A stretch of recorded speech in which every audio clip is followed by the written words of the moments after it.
Ano siya mga dwarfs gihapon ni siya diri wala lang na ako mahinlo kay kabisi-bisihan si Lola Manay. Busy ako dito Karlang Karlang langhoy. Ano siya loads ang akong mais na ang akong lagay sa akong mais ay nagbubulak na. Ako mga kalagayan sa akong mais nagbubulak na karon guys. Ayan na sila.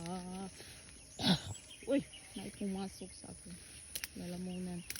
Uy, taas pa man nila ako. Oh, hindi na ko kasuod nila ba? Kaya pati pa nilang taasa. Ana taas pa sa ako guys. Ani. Mais na ni Manay. Na. Ni Manay og ni Manoy. Iko pareha sila no. Itugma sila ni Lord. Si Manay ako, Manoy siya. Wow. Dani mga balanghoy na siya Gusto man ning namuka ay. Mga balanghoy buhi na.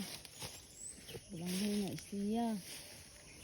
Kanang akong mais dito kuto pag nasa taas ni tagas pagi kayo. Tagas pa sa ko Di ko kasud oy. Ka-blazing sa akong mais. Walaan nyo kung ano to. Bigyan ko kayo ng Gcash. Walaan nyo kung anong mais to. Makahula kayo. Tindang ko kayong Gcash. Walaan nyo kung anong mais ito. Yan. Doon yan. Ambot ka mas ani siya ma-harvest. Wala ko ka balo. Kay first time na ko mag tanom na lipay kay ko kay ang akong bulanghoy ana na siya katagas tagas lang sila naapay mga dwarfs diri dwarfs di lalo man ning akong maisan po doy ngayon dwarfs ba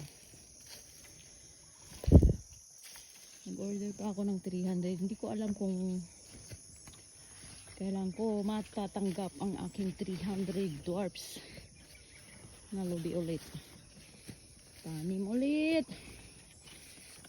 kailang pagod basta nabuhay naman yung mga tanim ko ayan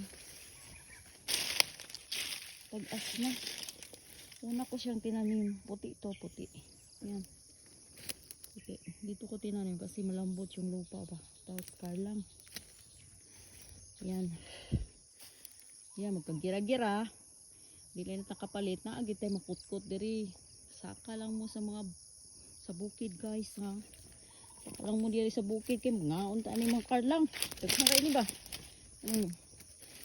alam mo gool diha og dito sa kapal